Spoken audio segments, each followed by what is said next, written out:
Assalamualaikum warahmatullahi wabarakatuh. Nama saya Salsa Bila Aprilia Yurafitasari, bisa dipanggil Salsa, dengan NPM 232011050.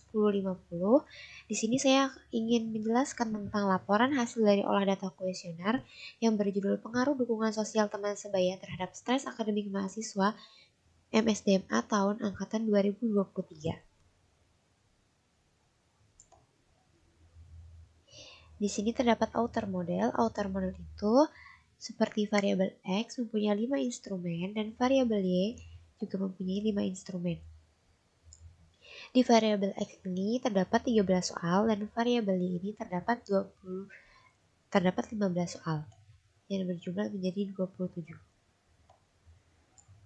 Statistik inferensial adalah teknik analisis data yang digunakan untuk menentukan sejauh mana kesamaan antara hasil yang diperoleh dari suatu sampel dengan hasil yang akan didapat pada populasi secara keseluruhan.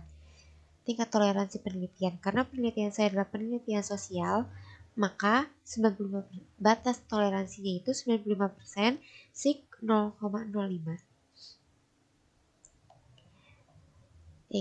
Ada uji prahipotesis. Yang A, uji validitas, ketepatan atau tingkat akurat. Untuk mencari ketepatan dan tingkat akurat, mencari valid atau tidaknya data kuesioner yang kita punya. Dasar pengambilan keputusan itu ada dua cara, yaitu 1. Jika nilai R hitung lebih besar daripada nilai R tabel, berarti valid. Yang kedua, jika nilai R hitung lebih kecil daripada nilai R tabel, berarti tidak valid. Atau dapat dilihat juga dari 1. Nilai sig total lebih kecil daripada 0,05, berarti valid. Dan yang kedua itu nilai sig total lebih besar daripada 0,05, berarti tidak valid. Untuk membaca R tabel, tentukan terlebih dahulu nilai DF atau degree of freedom dan taraf signifikasi.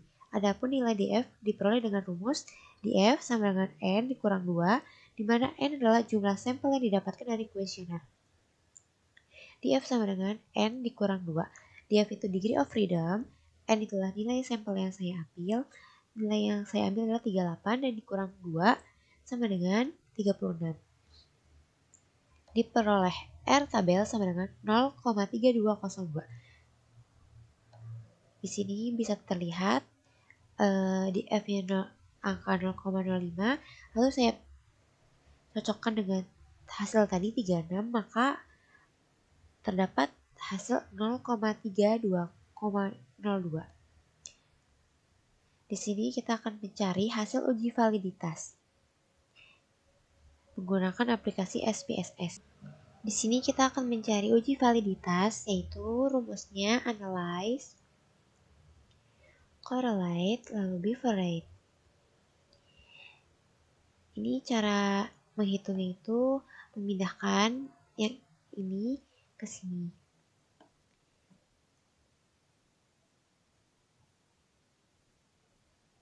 Kita pindahkan satu-satu. Berikut adalah tampilan dari nilai X yang sudah dipindahkan. Lalu jika sudah, kita pencet OK, dan ini adalah hasil dari nilai X uji validitas.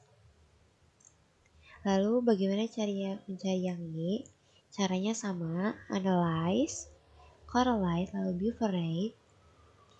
Kita pindahkan lagi, kita reset. Lalu kita pindahkan yang Y-nya satu-satu lagi. Sampai ke total Y. Berikut adalah hasil dari Y yang sudah saya pindahkan. Lalu jika sudah pencet OK. Dan ini adalah hasilnya. Hasil dari uji validitas ini sudah saya pindahkan ke sini. 6 dari 13 pernyataan yang ada dapat dilihat nilai percent correlation R hitung lebih besar dari R tabel untuk nilai sig 0,05, R sama dengan 0,3202. Maka dengan demikian 6 item tersebut dinyatakan valid, di mana 6 item tersebut yang sudah saya tandakan ini. Maka dengan demikian ketujuh item sisanya dinyatakan tidak valid. Lalu uji validitas Y, 11 dari 15 pernyataan yang ada dapat dilihat nilai percent correlation R hitung lebih besar dari R tabel untuk nilai sig 0,05 sama dengan R 0,3202. Maka dengan demikian 11 item tersebut dinyatakan valid. Maka demikian 4 dari item tersebut dinyatakan tidak valid. B. Ada uji reliabilitas konsistensi. Kuesioner dinyatakan reliable atau bisa diandalkan jika hasil uji reliabilitas atas kuesioner menunjukkan nilai alpha Cronbach. Berikut ada penjelasannya. Lalu bagaimana untuk mencari hasil uji reliabilitas variabel X? Caranya kita menggunakan aplikasi SPSS lagi. Lalu kita akan mencari rumusnya analyze, scale, lalu reliability analysis. Di sini kita memasukkan nilai yang datanya valid aja. Ini kita reset dulu. Pada variabel X hanya terdapat 6 soal yang valid, maka di sini dipindahkan 6 soal saja yang dinyatakan valid. Total X-nya tidak ikut. Jika sudah, kita pencet OK. Nah, berikut hasil dari reliability. Lalu bagaimana cara mencari yang Y-nya? Rumusnya sama, analyze, scale, lalu reliability analyze. Kita pindahkan dulu, lalu kita pindahkan nilai-nilai yang validnya saja.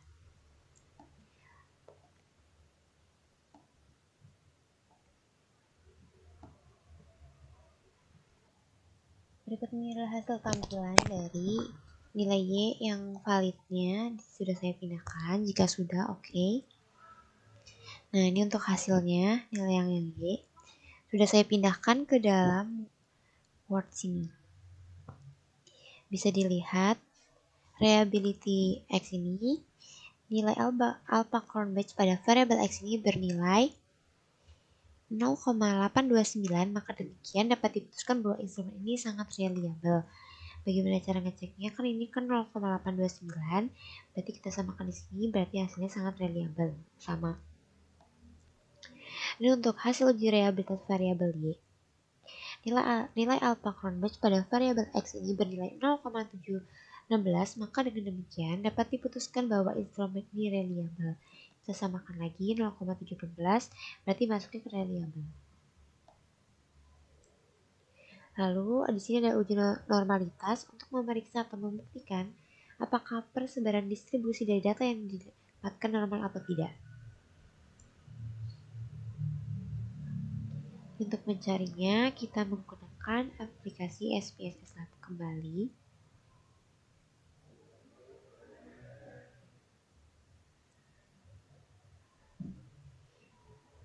Ini kita reset lagi, kita buang.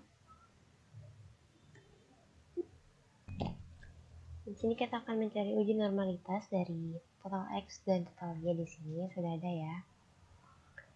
Jangan lupa di total X ini diubah menjadi nominal, lalu bawahnya scale.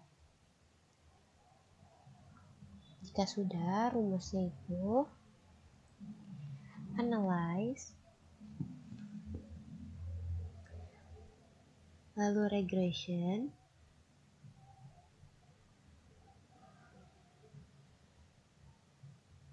lalu ke linear. Jika sudah, nilai X nya ke bawah, Y nya di atas. Jika sudah, pencet save, lalu insert dari DZ nya dicentang. Jika sudah, kita continue, lalu OK. Nah, di sini muncul ya hasilnya, tapi belum selesai. Lalu lanjut lagi analyze, lalu kita buka non-parametric test, kita buka legacy dialog, lalu kita pilih satu sampel KS. Jika sudah, kita pindahkan unstandardized-nya ke sini, lalu OK.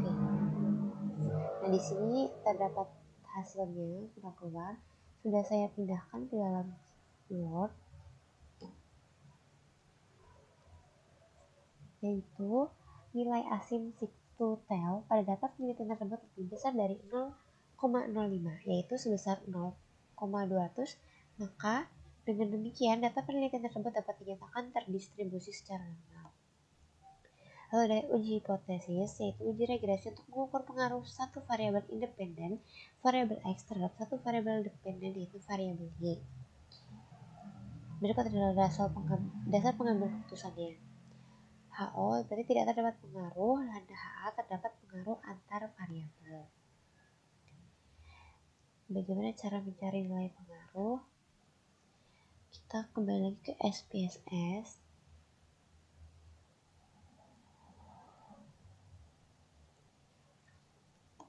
Ini sama seperti nilai X dan nilai Y, tapi sudah saya ubah jadi dukungan sosial dan stres akademik.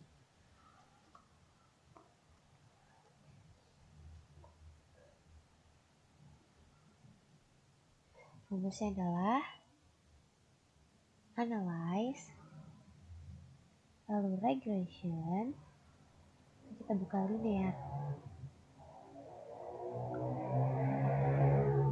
Nah, dukungan sosial ke bawah dan stres akademik itu di atas. X-nya di bawah dan Y-nya di atas. Ya sudah. Kita pencet OK. Lalu nanti ini keluar ya hasilnya yang di sini. Kita pindahkan ke Word. Nah, bisa kita baca. Nilai R² adalah 0,001.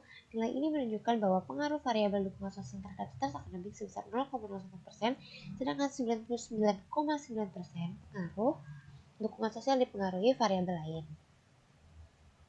Lalu uji signifikan. Nilai sig sama dengan 0,862 sig lebih besar 0,05. Dengan demikian HO diterima dan HA ditolak. Artinya tidak terdapat pengaruh antara variabel dukungan sosial terhadap stres akademik. Di sini ada uji hipotesis atau uji T. Nilai T hitung sama dengan 0,175. Nilai T tabel sama dengan 2 sama dengan 0,2809. T hitung ini lebih kecil daripada T tabel, maka dengan demikian HO diterima dan HA ditolak. Bagaimana cara mencari uji T tabel? Yaitu DF sama dengan N dikurang 2, DF sama dengan 38 adalah nilai sampel saya, dikurang 2 hasilnya 36. Bisa kita samakan 0,050 di hasil saya 36 jadi 2,02809. Lalu bagaimana cara mencari persamaan regresi? Sini koefisien Y sama dengan 25,201 tambah 0,050x. 25,201 adalah angka konstanta. Angka itu memiliki arti bahwa jika tidak ada dukungan sosial variabel X, maka nilai stres akan bervari. Variabel Y adalah 25,201, yaitu 0,05 adalah angka koefisiensi regresi. Angka ini memiliki arti bahwa setiap perubahan naik atau turun. Di sini ada grafik persamaannya. Bagaimana cara mencari grafik persamaan? Yaitu graf, lalu kita ke chart builder, kita masukkan, kita ke scatter or dot, kita pilih ini, kita akan total X di sini, totalnya di sini, dan ini.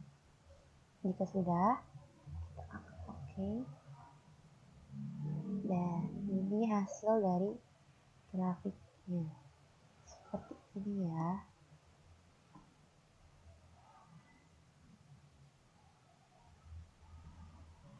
Sudah saya pindahkan ke sini.